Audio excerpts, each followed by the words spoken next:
A new book explores how transportation defined St. Louis. We'll have details next on City Corner.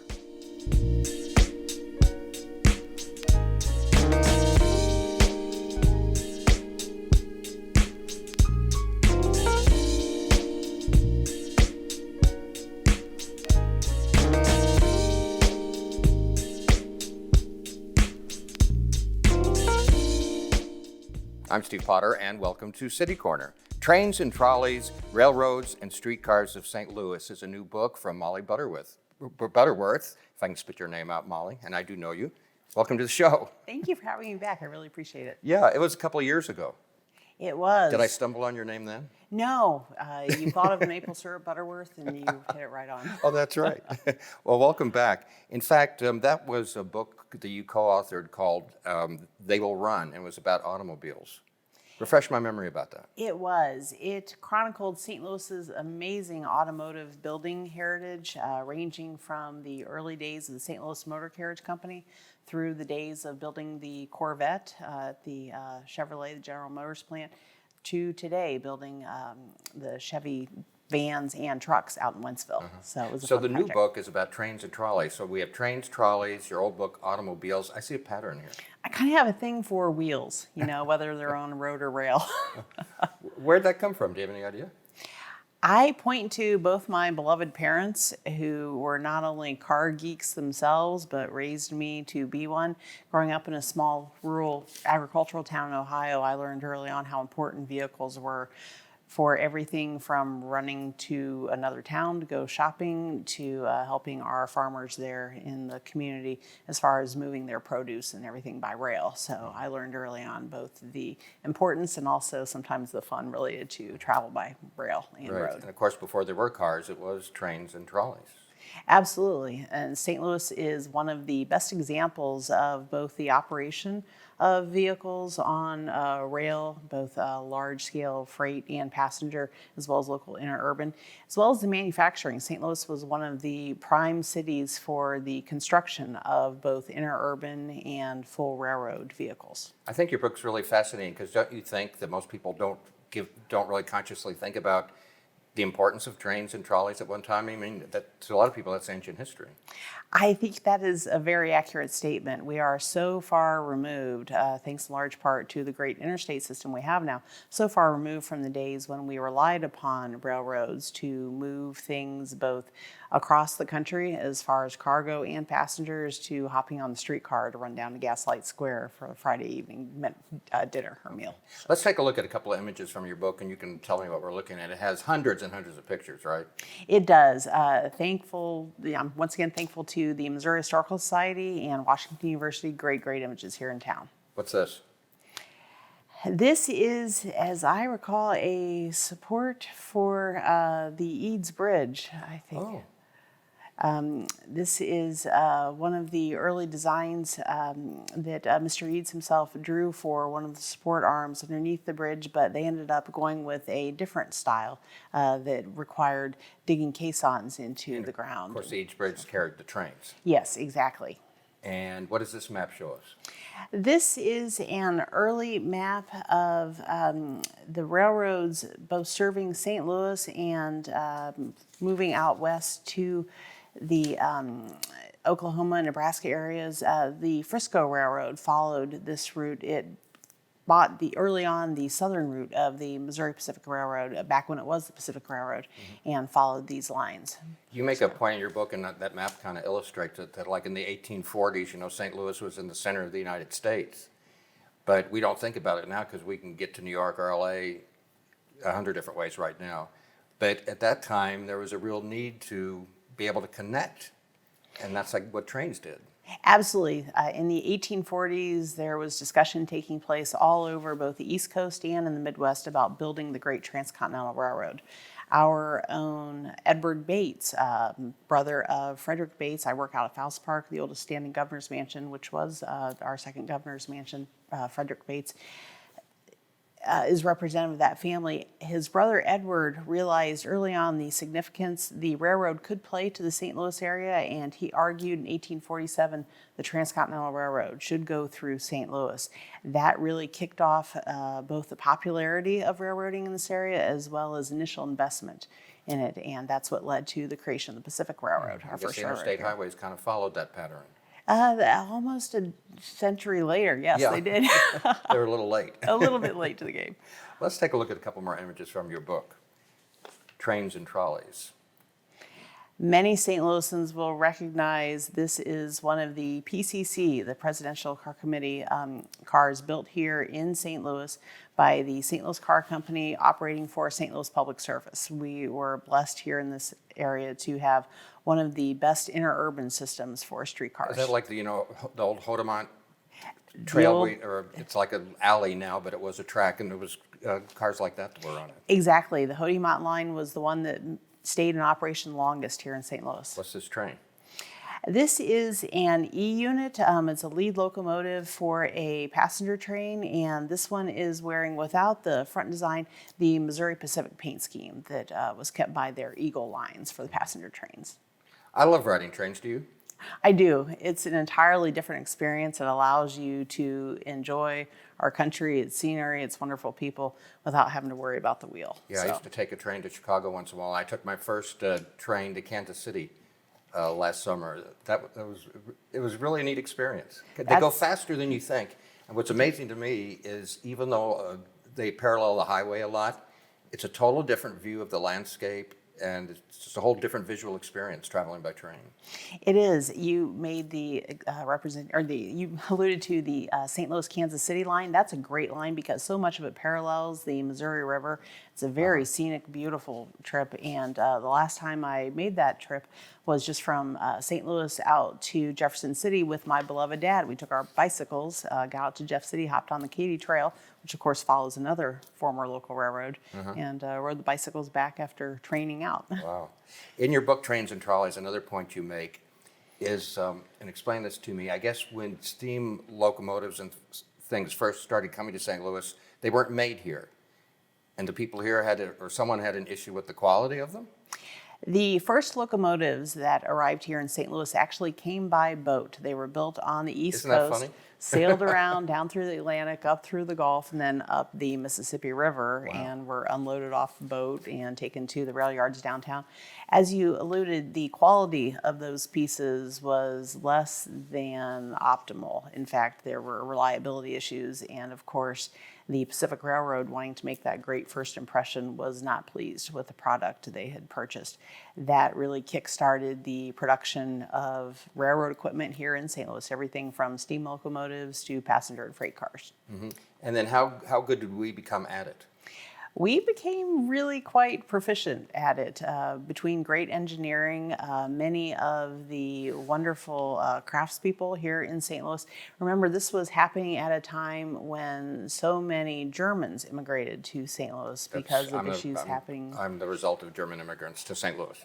Maiden name Leugers, I'm right there with you. But we actually were the benefactors of so many wagon builders and craftspeople coming over from Germany with those skills they had developed back in Europe. They were ready to go to work in designing and building transportation vehicles here. Many of them went to work building railroad cars. Let's take another look at your book, images from your book. That's not a train or a trolley.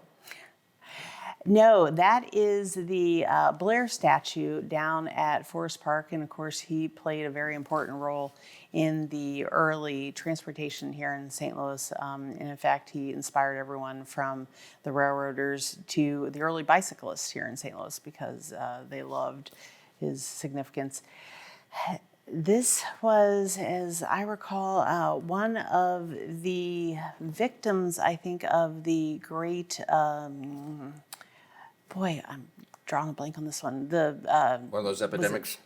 No, actually, there was on the very first trip. This is a tragic story, but on the very first trip, the Pacific Railroad made from St. Louis out to Jefferson City. The bridge the railroad had very hurriedly built over the Gasconade River, right where that river meets the Missouri River, collapsed. with the locomotive and all the cars behind it. 47 people died in that derailment, so it was a really tragic kickoff to the Pacific Railroad. The city of Kirkwood in the St. Louis metro area comes into play.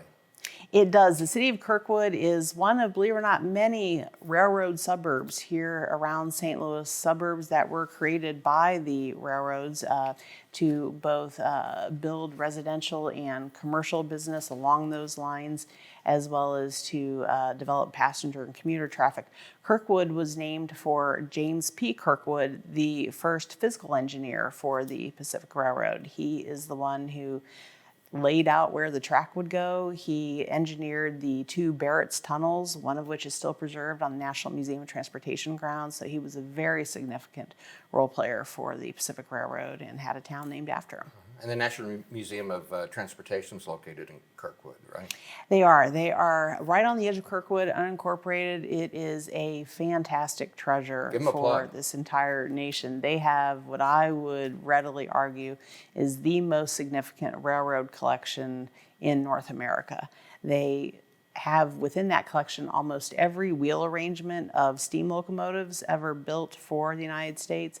They have a wonderful collection of passenger railroad cars, ranging from a car Mr. Truman used, a certain Harry Truman used, both before and after he became president, to some of the earliest lightweight built cars, to a car used by the Vanderbilt family as their private car. So it really is an extraordinary collection.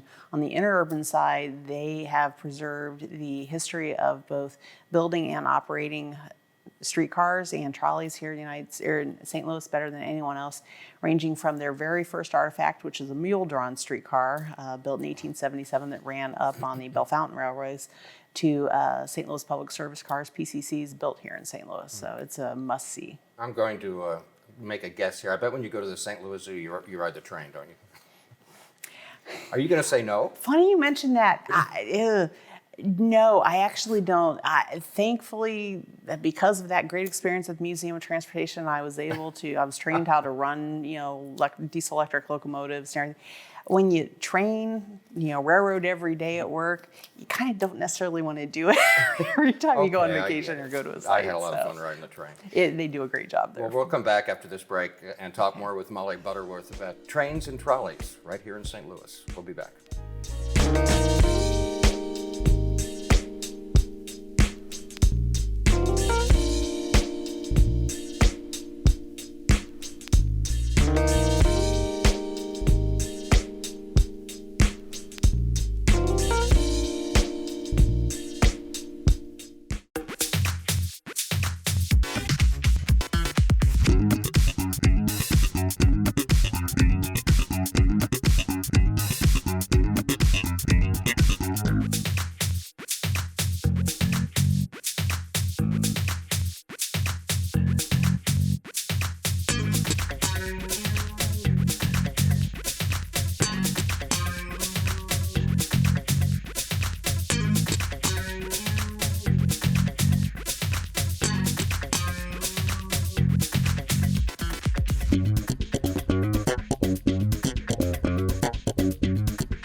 Wonder Park is a go! There's nothing more powerful than imagination. But don't just imagine. Use STEM to change the world. Who's with me? Oh, it's gonna hurt tomorrow. If she can STEM, so can you. Find out more at She Can STEM. It takes less than 1 minute to find out if you may have prediabetes, and you can do it here. So what are you waiting for? Just go to the site. Okay, Dad. 1, 2, 3.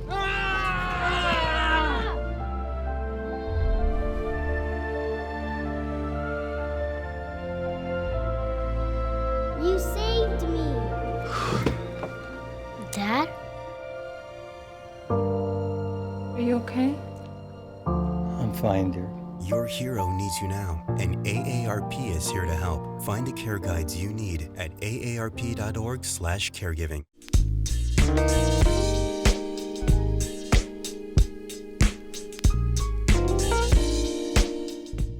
I'm Steve Potter. Welcome back to City Corner. We're talking with author Molly Butterworth today. Her new book is Trains and Trolleys, Railroads and Streetcars of St. Louis. And how did you research all this? Well, of course, you've been affiliated with the museums here, but was a lot of this hidden information, and was it all readily available, or did you learn anything new? I certainly learned new things. That's one of the great things about researching and writing nonfiction history books. Thankfully, because of all the years I'd spent working at the National Museum of Transportation, I was aware St. Louis is home to many fantastic archival and photograph collections relating to the city itself, and particularly the transportation and the manufacturers here within the city. Researching this book was a little complicated just because of COVID. So many of the facilities were closed during the research time for this book. Thankfully, and kudos out to Missouri Historical Society and Washington University's Olin Library.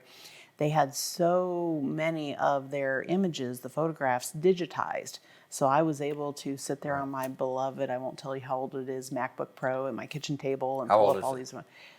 It's 11 years old. Go Apple. But it was incredible what I could unravel thanks to that digitization. That helped a great deal. And certainly anytime you research, you run the wonderful risk of turning one page and finding 100 more behind it. So the depth. Well, I won't make fun of your Apple thing, because until last week, my phone was 7 years old until I got a new one. So I'm riding the bucket with you there. Let's look at a couple more images from your book, Trains and Trolleys. This is one of the early locomotives owned by the Pacific Railroad. This photograph was taken downtown near what was the Pacific Railroad yards. It was located just sort of southeast of the downtown core, and was a locomotive that was built. This is another one built on the East Coast and brought here by ship, because at that point we still did not have anything crossing the river, i.e. the Eads Bridge, so it arrived in St. Louis by ship. Go to the next one. This is a drawing of a disaster the Pacific Railroad had crossing the Gasconade River on their first passenger trip running from St. Louis to Jeff City. During that trip, unfortunately, the bridge crossing the river, which had been marginally tested at lower speeds by lighter trains, collapsed, with the locomotive and all the passenger cars behind it. 47 people died in that wreck, ranging from politicians to Kate Chopin's father.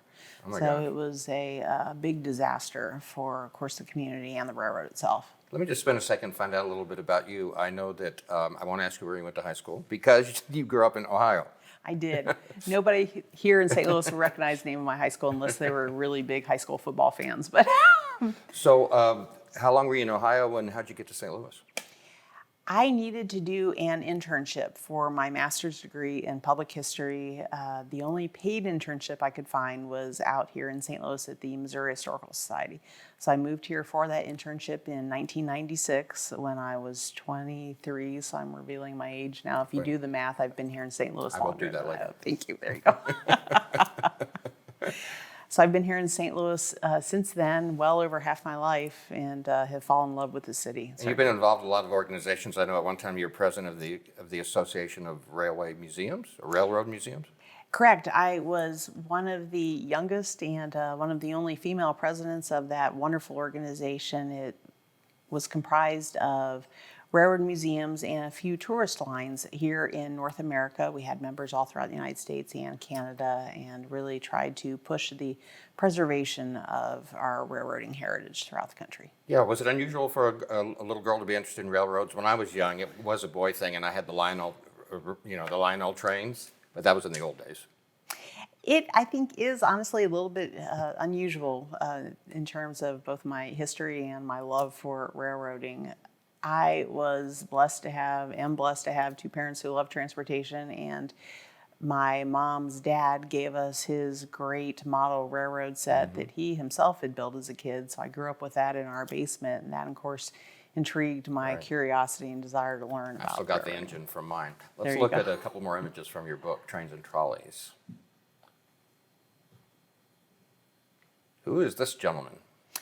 This is actually one of the gentlemen who died in the aforementioned collapse of the bridge over the Gasconade River. This was a local politician here in St. Louis who had promoted the Pacific Railroad a great deal, sent out personal invitations for that ride, and unfortunately he perished on that ride.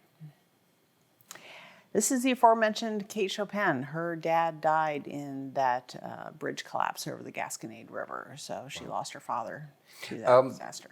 One issue that you address in the book, do you want to comment on this, Mitchell, before we move ahead? This is a letter that is in the collection of the Missouri Historical Society, kind of recapturing those initial trips, including the collapse over the Gasconade River, but the initial days of the Pacific Railroad. That must have been a horrific event. It certainly was. The loss A of life. point you make in your book, explain this, that somehow at some point, the ferry boats that would trans people like across the Mississippi River from Illinois to Missouri, whatever, they were like trying to fight the proliferation of train travel? You are absolutely right. It's a true but unfortunate story as far as St. Louis and its development. The ferry companies had, and especially the Wiggins Ferry Company, had a monopoly on river traffic crossing from Illinois into St. Louis. Believe it or not, the person who would help end that later, when he first came to St. Louis, would make a living off picking up debris left from the ferry wrecks, and that's what really got him his start. But before that, Wiggins Ferry owned really all of the commercial transportation across the river. They knew St. Louis needed a bridge to be competitive with Chicago as far as becoming a real railroad hub here in the Midwest. That was a threat to them. So they did everything they could politically and financially to keep that bridge from being built. So politics hasn't changed. Unfortunately, not always for the better. No, it hasn't. Let's look at a couple more images from your book about the history of trains and trolleys in St. Louis and how it really defined the city. This is a house built along the early St. Louis Iron Mountain and Southern in South City, and you can see the close relationship it unfortunately had later. The railroad came in after the house was built, but the railroad kind of had the right-of-way in a sense because the city knew its importance both economically and commercially, so it literally cut through this house's front yard. Wow. What's that? This is the Union encampment down at Pilot Knob here in Missouri, south of St. Louis during the Civil War. The aforementioned St. Louis Iron Mountain Southern ran right alongside their encampment. Confederate General Sterling Price launched an attack on this encampment. Fortunately, the Union soldiers were basically able to kind of chase the Confederates out of town. Unfortunately, Sterling Price and his troops headed north and concentrated on doing damage to the railroads, including burning the original railroad station, Pacific Railroad Station, out in Washington, Missouri. I'm wondering, do you have a soft spot for Metrolink? Because it brings back the whole train feel to the city. I do have a soft spot for Metrolink. I applaud the importance of providing interurban transit for communities the size of St. Louis and larger. It's a great, green, safe, good way to travel. It's not always an easy sell to convince people to give up the keys to their cars and go ahead and hop on the public transportation. But I think they do a great job with it and run good, safe equipment. Yeah, I think it's fun. Let's take a look at a couple more images in the few minutes we have remaining. This is another letter preserved in the collection of Missouri Historical Society, written in the late 1800s about a trip on the then Missouri Pacific Railroad and kind of the joy of traveling west along the Missouri River out to Kansas City, how much easier it was via the railroad. Here is the gravesite of the aforementioned General Sterling Price up at Bellefontaine Cemetery. Bellefontaine is another, not to be macabre or morbid, it's an amazing historic treasure here in St. Louis. And between Cavalry and Bellefontaine Cemetery, you'll see many of the original early important players in the railroad history here. And where's this? This, believe it or not, is in Carondelet, on the eastern edge of Carondelet, down here in the city. I was going to say the River Road or something. Overlooking the river. You're exactly right. That's the St. Louis Iron Mountain Southern main line. You can see the two tracks there for the main line. The river's on the far right, tracks in the middle, and these kind of abodes, for lack of a better term, built there on the cliffs.